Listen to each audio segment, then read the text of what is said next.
Hello, welcome back to the NOTCAST. Tuesday, 2nd of April 2024.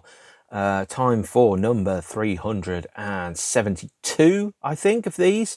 Following up from earlier, where I asked if any of you had got any questions.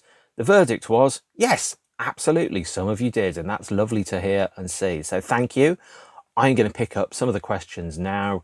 And this episode is, I would say, unprepared, but it isn't. It is kind of prepared a little bit because I've got some props around because I've given some thought to the questions which you've been asking. But I haven't thought about really what I'm going to say too much. So I'm going to pick the questions in a thematic order as opposed to the order that they came in.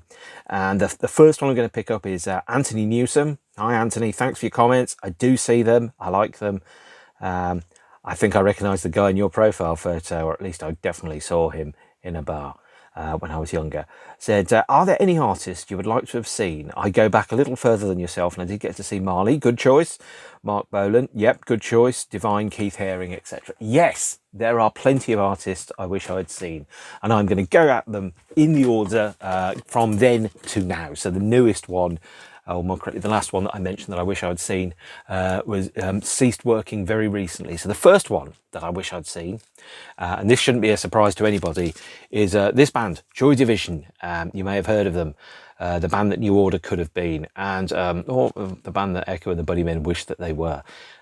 They played their last show in Birmingham on the 2nd of May 1980 at Aston University Campus Hall.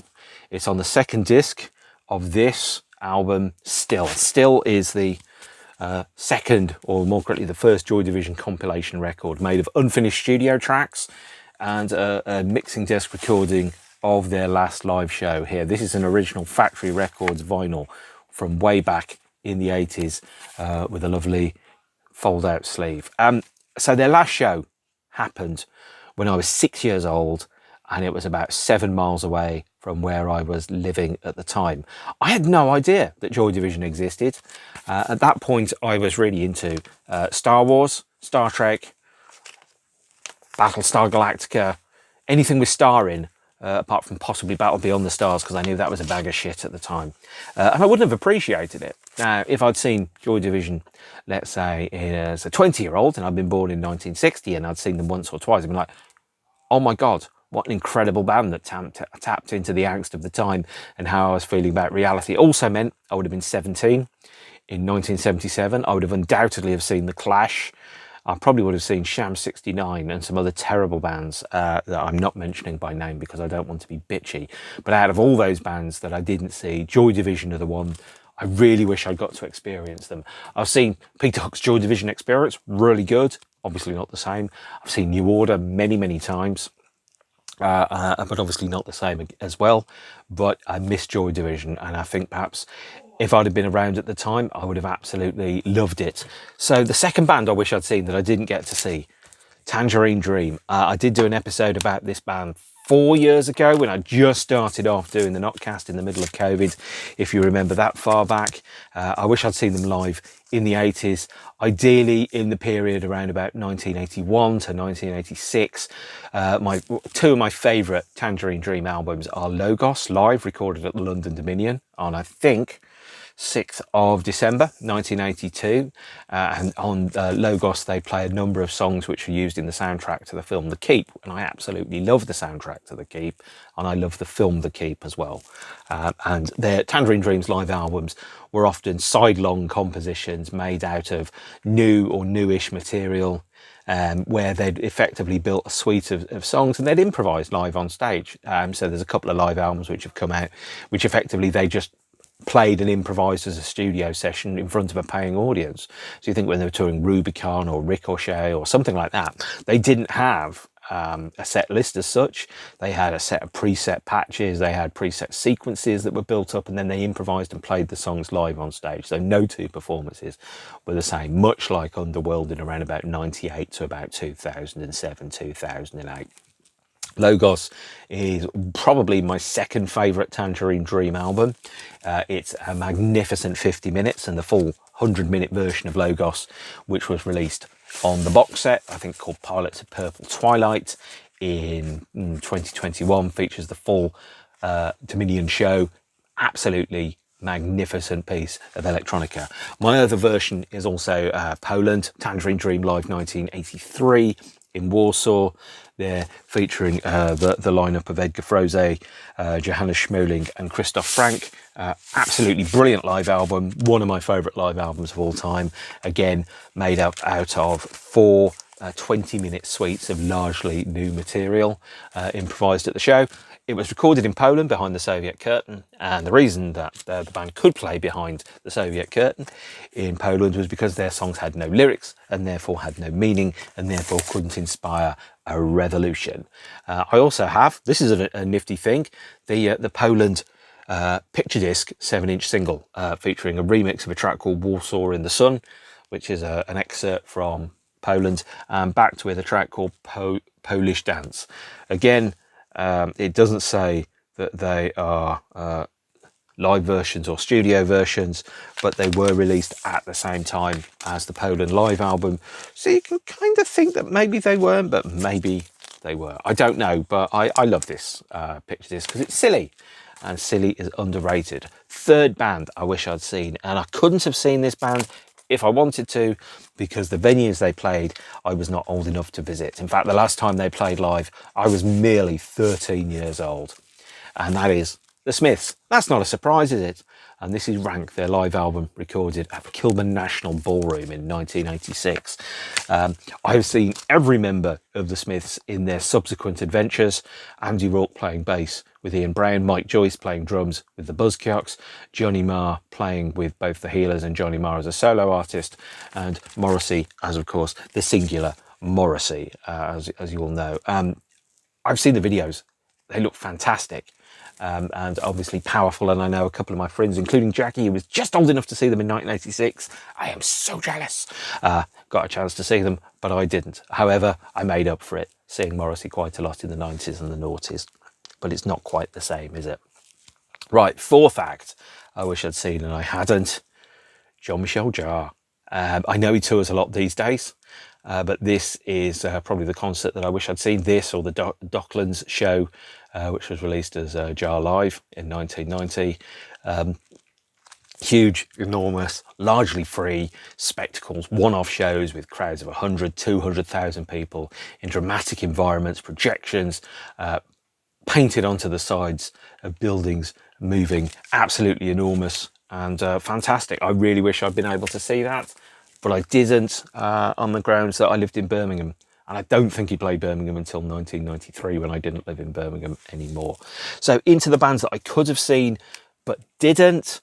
Okay, this one's a sore point, and I know at least one of you on Twitter would like to hear me talk about this band. That's coming up. The Shamen. Now, I love the Shamen. I think that they were great. A product of their time, very unique, very different, very poppy, actually. And I have thoughts about their evolution or devolution over time as the band changed. They played my university about 3 weeks. Well, not 3 weeks, actually, less than that. Probably about a week after I got to university. And at that point, I hadn't had my funding, so I didn't have the money. So I couldn't afford £8 to buy a ticket to see them play Progeny V 2.0 live at the Leicester University on, I think, the 5th of October, 1991. I thought, I'll get a chance to see them again. Sure, they played again. They played in 1992, nowhere near I lived. 1995, nowhere near I lived. 1996, hardly anywhere. 1997, they didn't tour, so I never got a chance to see the Shamen, and I really, really wish I had. I think that they are a fabulous and unusual British psychedelic electro pop band, the type of which this world, if it hadn't been invented, someone would have put it into it could have been created as a false memory and have gone, well, of course there was a Scottish psychedelic pop electro duo that were deep into drugs and symbolism and all that type of stuff. Also, you can dance your bloody legs off to the Shamen. So I couldn't have seen them simply because the cheque hadn't cleared yet. I hadn't got the money, and that is an annoyance. Wish I'd seen them, but I couldn't. The next one is a band that I wish I'd seen. I had tickets to see them twice, and both times the shows were cancelled. Once at Leicester University on the 6th of December 1991, and the other time at the London's Brixton Academy on the 9th of April 1994. You know what I'm talking about, pop kids. It's Nirvana's Nevermind. I wish I'd kept the tickets, but instead I took the money. And I wish I'd seen them. My girlfriend saw them at Reading in 1992 and was thoroughly underwhelmed. And I thought, well, I'll get a chance to go and see them at some point. It'll be fine. It'll be fine. It'll be fine. I'll see them again. No, didn't happen. Wish I'd seen them. I think it would have been as visceral an experience as possibly seeing Joy Division might have been. And the last one, and this is easily the most modern one, and it's the one I'm kicking myself about, actually. The band that I never saw, that I have no idea just how important they would become to me, is respectively, and now this will surprise some of you, is Master System, featuring Scott Hutchison, who was also in a band that I loved called Frightened Rabbit. And I love this band. I came to them very, very late. So I'd been aware of them and I was like, well, they sound quite good, but I don't know if I'm prepared to go all in. And then I heard the opening track from the last studio record that he recorded, which is called Dance Music by Master System. And this band feature Grant and Scott from Frightened Rabbit, and Justin Lockie from Editors, and his brother James, I believe, on bass. I just watching on YouTube. And I was watching, I think, something by the Twilight Sads, and then afterwards came the track Notes on a Life Not Quite Lived. And I was like, suddenly, I remember I was at work, I was at my desk, and YouTube just queued this song up, and I was suddenly like, oh my God, where have this band been all my life? What an incredible band. And then it was like, that's the first song on a new band. Who Master System? I've never heard of them. Of course, I never heard of them. It was their debut song, and I kind of ordered the album, listened to it, played it to death. Couldn't get a chance or a ticket to see them play Oslo in Hackney to 350 people, which was, I think, the last live show that Scott performed. Thought I'm going to see them really, really soon. Bought tickets to see Frightened Rabbit at the Royal Festival Hall for Robert Smith's Meltdown.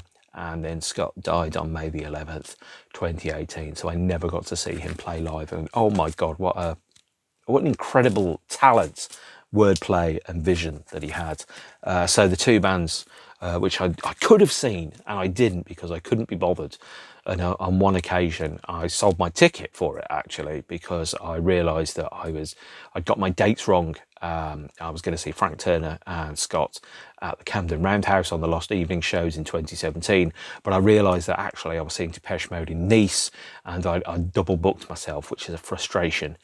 So I sold my ticket, which is a shame, but I know Lee had a much better time than I did because I was seeing Depeche Mode for the 22nd time, and he was seeing Frank Turner and Scott.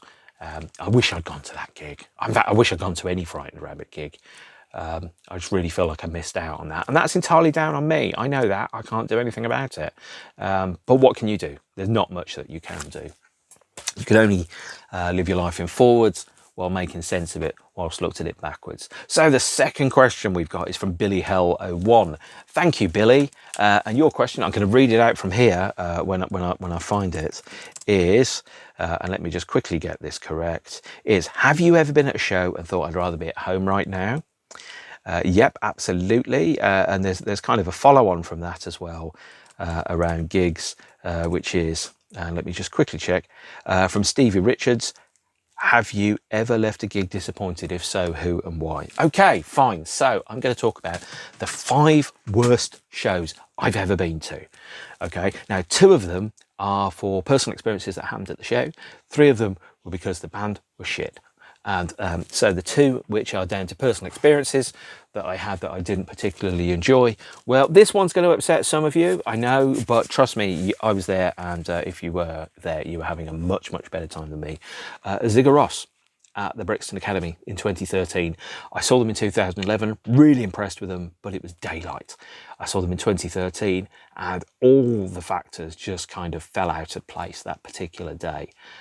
So I was with someone who was really quite poorly and didn't realise they were quite poorly.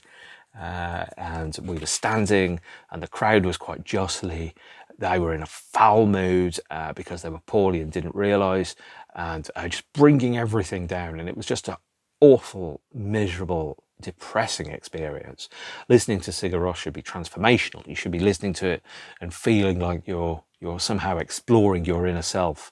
And yet during this one, I was just became increasingly aware of the discomfort that my gig partner was experiencing, and how it would have been better if they hadn't spent 2.5 hours standing in Brixton Academy listening to the music that they thought was, okay, not amazing. In fact, I do remember saying to them, I said, look, if this was a third date, there would not have been a fourth. I'll put it that way. I was not happy at all, because my experience, and obviously going to gigs is not cheap, was just not enjoyable. Not seen Sigur Rós since, not likely I'm going to. I think they were touring this album, Valtari. They're also playing songs from this album, which is, and I have to pronounce this for the first time in my life, Kveka. And here's the INI Live in London DVD. Apparently the Brixton show in 2013 was, according to people on the Sigur Rós message boards, absolutely phenomenal. But my experience of it doesn't tally with that at all. So that was a shame. Wish I'd not gone to that show. I think things would have been better and different. Fourth one, and I have to apologise to somebody I know, Blur at the NEC in Birmingham in 1999. This was on there, playing all of our singles in full. Now, that gig hasn't been officially released, the Birmingham one. The Wembley one was released in audio form on the Best of Blur double CD, and as a DVD inside the Blur 21 box set, where every song apart from Chemical World, I think, is on the box set. So again, this show was marred by personal experience as opposed to anything else. Somebody I knew was at the gig with me, and their ex turned up, and there seemed to be a bit of negging going on. It started to get physical, and I'm kind of watching a port. So if you remember the meme of the guy that's looking at the girl and the other girl's going, that was me. I was like going, really? This is the hill you're going to die on? This is the experience you're going to have? And it got really nasty and horrible around the time that they were doing, I think Stereotypes, Charmless Man, that type of stuff, really properly. And in the end, I got the person I knew, and I dragged him out of the crowd, and I went, you need to behave or you will be thrown out by security, because this shit is not right. Irrespective of who's right and who's wrong in that conversation, whether that person, his ex, should have said what they said, or whether he should have said what he said, I'm not passing comment on that, because firstly, I don't remember it. Secondly, 25 years ago. Thirdly, I wasn't hit listening to it. I was sat there going, they're going to play Beetlebum in a minute. That's going to be really good. Not a huge fan of country house, but I can live with it. I remember, I think during Stereotypes and Charmless Man, very clearly going, you will be fucking thrown out if you carry on behaving like this by security guards that are not going to be sympathetic to you, so sort it out. So that ruined the night for me, which is a shame. But in those days, Blur cost about £13 instead of costing £130. So, win some, lose some. Right, 3 worst gigs. These are for performance reasons as opposed to anything else. The third one is Happy Mondays at Clapham Common in 2004. So this was their first show of the second reunion period. They just said, we're playing a show, Clapham Common, get loaded in the park. Finish at 10 o'clock, summer's day. I thought, that'd be quite nice, I'll go along. Went with my then girlfriend. It was a shambles, awful. The band were unrehearsed. They had a volume limiter because it was in an urban area, which meant as soon as the volume went over vaguely tolerable, the sound cut out. I remember they were going to come on to Kinky Afro, and they have this lovely big long intro and build to Kinky Afro, and just as within about 2 bars of the band actually playing, stopped. And then that's it. That's killed all your momentum for the show, because the volume limiter just cut the sound automatically. So me and 10,000 other people standing in Clapham Common, thinking the band have just started. They played for about 8 seconds and then bang, they've stopped. Then they bring the volume down. About 10 minutes later, the band start again. They've lost all the moment there. Gig us, interrupt us. And then I watched the show, and firstly, they're not rehearsed. They are under-rehearsed, is the nice way of putting it. Very much so. Or another way to put it is, it was a goddamn shambles and they should have paid us for attending. The second one is that they hadn't said who was in the lineup. So I'm like, okay, so if we're lucky, we'll get Gaz on drums. We might get Paul Ryder on bass. We might get, is it Wags, the guy that was in Black Grape and Paris Angels, on guitar? No, we didn't get that at all. What we got was Kav Sandhu on guitar and backing vocals, Mickey Shine, whoever he is, on bass, Johnny Dunn on rhythm guitar, James Portis on drums, a DJ, Dave Parkinson on keyboards, no Rowetta, we've got Angie Brown instead, we've got a guy called Ron Carroll on backing vocals as well. Basically, it's Shaun Ryder doing Happy Mondays karaoke, massively unrehearsed, with Bez pootling about on stage and a bunch of guys I've never heard of, playing an unrehearsed set that's an absolute shambles. I did see the Happy Mondays again, but I never saw them and paid for them. I saw them supporting Primal Scream in 2023 in Margate with most of the original lineup at that point, or at least the living members of the original lineup. But this was an atrocious show at Clapham Common, a real car crash or a shit show in the fuck factory. I hated it, and if I hadn't paid for it, I would have gone home. I'd have put it that way. So, second worst gig I've seen, and this brings me no pleasure to tell you, is Ian McCulloch, the man who thinks that God is temporarily occupying the throne he belongs to, at Leicester University, or Polytechnic actually, on I think the 29th of March 1992. A complete waste of £6.50 on a Sunday night. He was due to play the De Montfort Hall, or Demonfort Hall, depending on your point of view, to 2,400 people, sold about 300 tickets. The venue was moved to Leicester Polytechnic, a 1,400 capacity or 800 capacity venue, depending on your point of view. And let's not muck about here. Ian was shit-faced.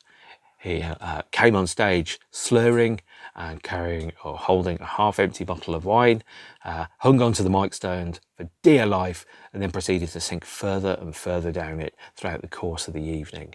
There was a guy that was next to me that was crying because it was the first time he'd seen Ian McCulloch, the guy from Echo and the Bunnymen, who was just clearly just didn't give a shit and was smashed. Ian wasn't really saying very much between the songs. He was slurring his words. He gave up every vibe of contractual obligation and couldn't be fucking arsed. It was awful. And I remember they played, I think, is it Rocket Ship? And Rocket Ship, which by the way is on the B-side of Faith and Healing, which is a fantastic song. But Rocket Ship has this huge ending. And Macca just kind of just lay down on the floor. He sat down and then he lay on his sides and then he curled up. And then he went to fucking sleep on stage. And I remember just, because there were so few people there was like 350 people there. And I was near the front. I was probably about 6 foot away from him. I remember I was there and he was like, I could reach out and touch him. He was so close to me, but I didn't want to touch him because he stank of booze and was drunk and belligerent. And at the end of Rocket Ship, I heard this noise coming from him. Fallen asleep mid fucking gig. And his bass player kind of just went over and gently kind of shook him and went, Ian, we're doing a gig, you need to get up. And he kind of stumbled about. They played the next song. I can't remember what the next song was. It was bloody awful, and I should have asked for my money back. I really needed the £6.50 at the time, but I didn't. Okay, so this is not the worst gig I've been to. The next one, however, it is the only one I distinctly remember walking out of early because it wasn't very good. If you're a fan of The Wedding Present, you will know what gig I'm talking about. It is Tunbridge Wells in February 2013. And I brought the live 2017 CD and DVD out because this features them performing George Best live, and the live 2012 gig because this was recorded about 2 gigs previously with a lineup that actually worked. The band were not well rehearsed. They had a new bass player, who I think is Jennifer Schwartz, and a new guitarist called Jeff Maddock. Neither knew the starts or the ends of the songs. They hadn't rehearsed enough. They didn't know the songs well enough. I saw the first 8 or 9 songs, and I was like, not really together, is it? It's not very good. Pepe Limoko, I think, had left, so it was Charlie. And again, I'd seen them in 2010 at Tunbridge Wells. Absolutely brilliant. Terry on bass there, I think Graham Ramsey on drums, and I think, I can't remember who'd come back. But, Jeff Maddox was, I think, the 5th guitar player that the band had had in 7 years, or actually 5 years. Jennifer Schwartz was the 3rd bass player they'd had in 5 years. Charlie on drums was 4th, 5th drummer they'd had in 5 years. The band were not rehearsed enough. Half of the band were appalling, and had they not had a gig to do, there would have been some serious words. They just didn't know where to start or end the songs. They got the parts wrong.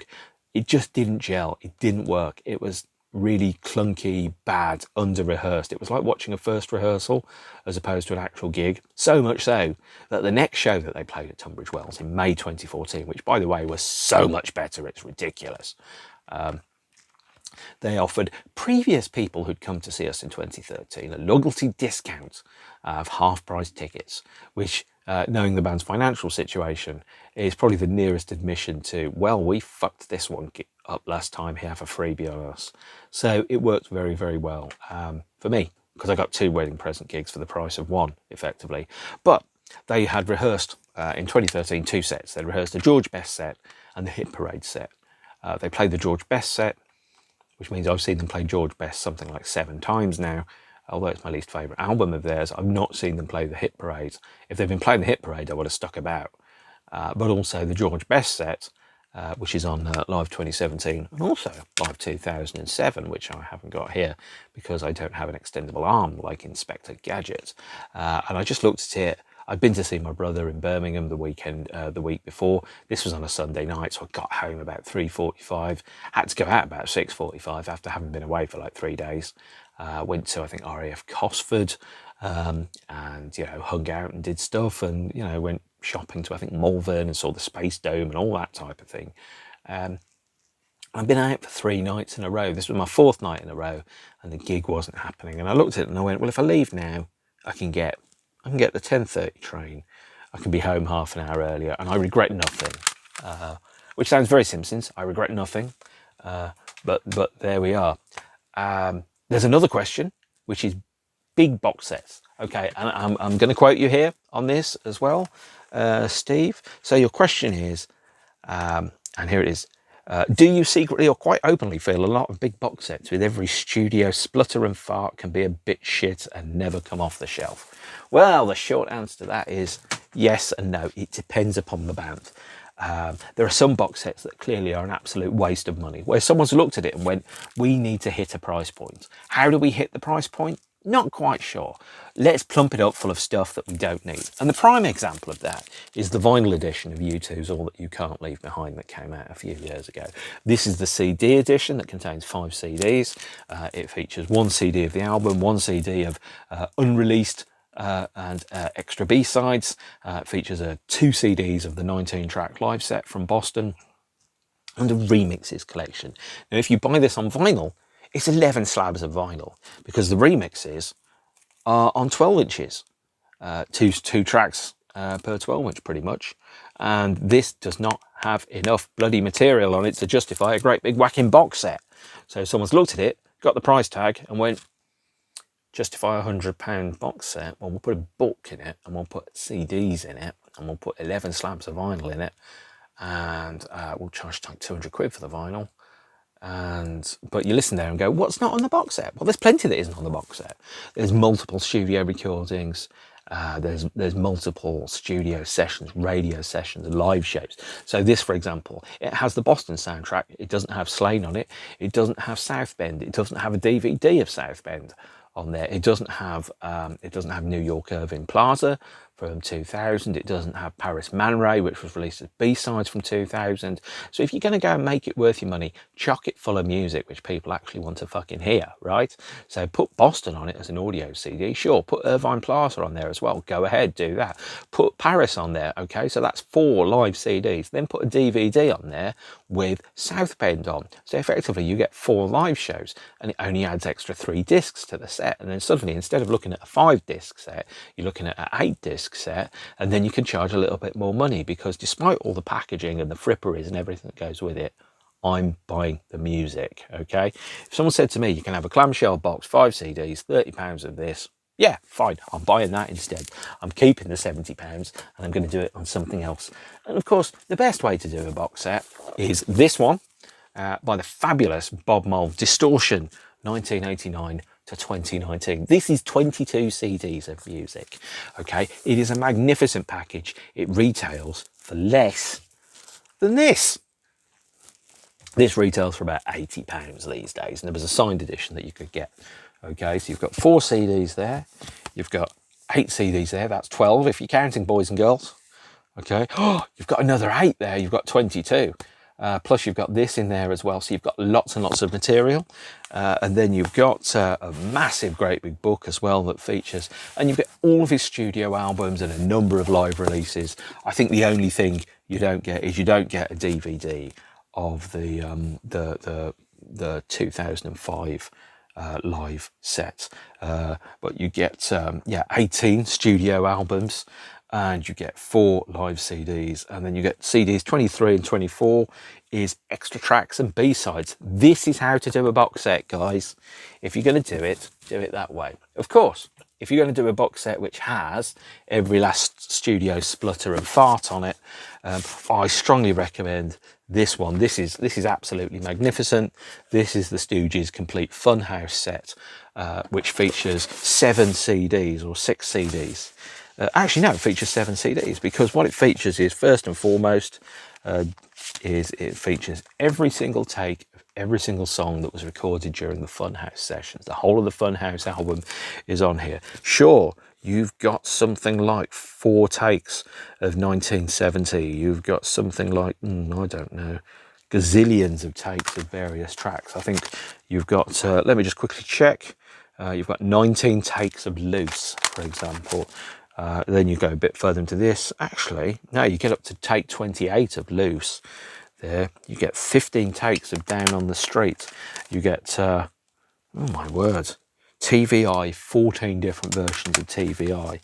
And then you get, 5 versions of Funhouse, 8 versions of 1970, multiple takes of Dirt, which goes up to number 12, and then LA Blues as well. You get 2 versions of those. So every single splutter and fart that was recorded during the Funhouse sessions. It's 7 hours.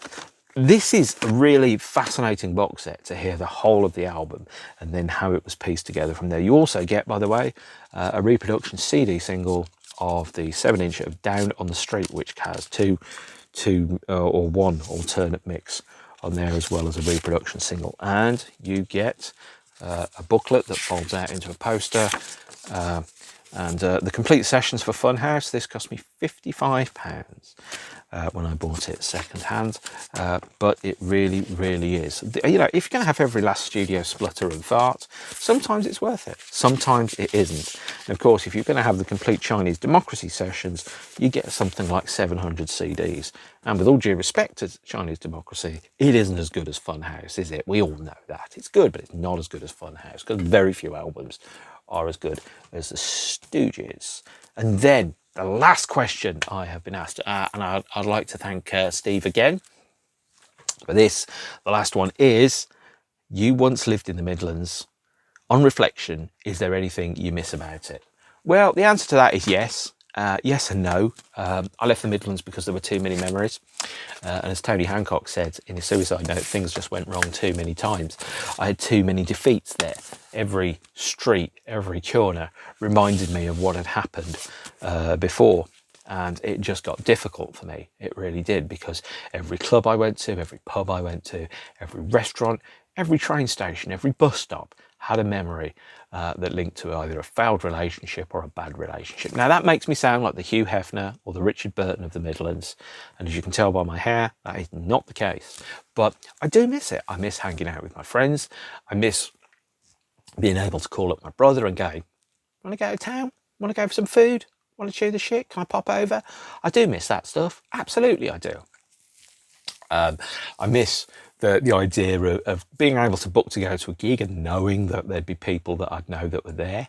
I miss being able to bump into people walking down the city centre like Ash and James and people like that. I also, of course, I don't miss bumping into my exes, of which, despite what rumours tell you, there are actually not that many in Birmingham. But I don't stand the risk of walking down a corner and accidentally bumping into somebody. Somebody I work with bumped into their ex unexpectedly. It was an acrimonious split, and of all the places to meet them, it was in a swimming pool in Centre Parks on holiday, whilst one of them was wearing a bikini. Not perhaps the place where you'd want to meet your ex. Like, for example, if I was walking down the New Street or Colmore Row or Broad Street or something like that, I certainly wouldn't want to bump into my Birmingham exes. Although, of course, I would have the satisfaction of knowing after the Pulp song, I don't know if you've seen her lately, but Christ, she's looking rough. So what I do miss is bumping into people that I know, actually. Walking down the street and seeing, kids from school that I used to get on with, or people from the clubs and the pubs and the gigs and all that type of stuff. I don't tend to have that happen so much here. Happens sometimes. It's really lovely. Obviously, when I lived in London, it didn't happen quite so much because London is really, really big.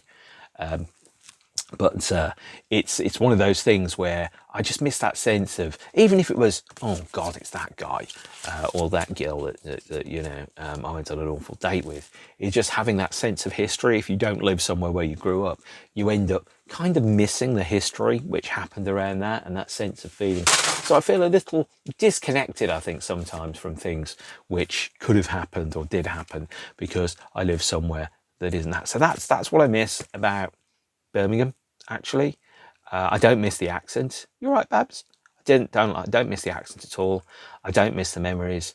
I miss bumping into the good people that I've known or not seeing them for years on end. So there you have it. So thanks for your questions, Steve and Anthony and Billy. I will answer some more in future as I go further into it. Nice and easy, no prep, no homework, no crib sheet that I have to kind of look at. Unlike, say, my episodes about pretty much any time I do an album, I have like a huge sheet of paper with lots and lots of cheats on it that remind me about things and stuff.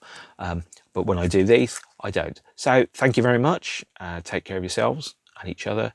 Stay beautiful, and I will see you soon. Bye-bye. Oh, hang on, I need to work out how I'm going to do my endings, don't I?